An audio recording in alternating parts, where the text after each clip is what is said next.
nakikita po namin na talagang minaliit po ang aming pagkatao.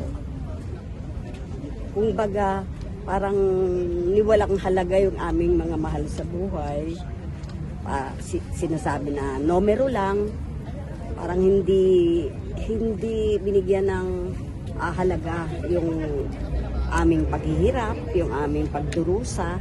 Ganun po yung tingin namin. At saka, yung kanya mga statement po ay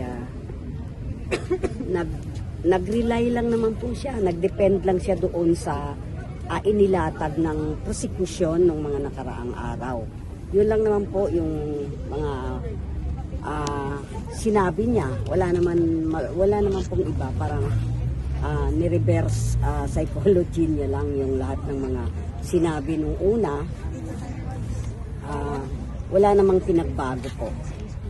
So yun, yung huling sinabi niya ng umaga pa rin, na bago magtanghali, nabanggit niya yung tungkol sa kay Marcos. Itong pag-file namin, matagal na po ito, wala pa po si Marcos sa administrasyon.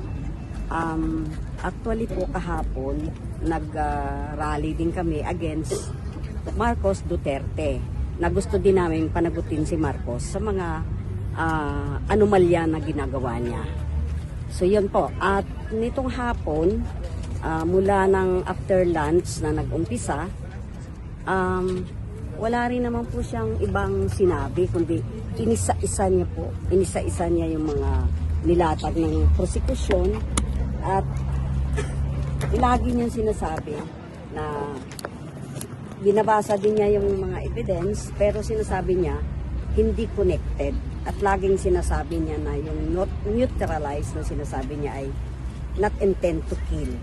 Pero siyempre sa community, pag sinabing neutralize, siyempre pagpatay, malawakang pagpatay.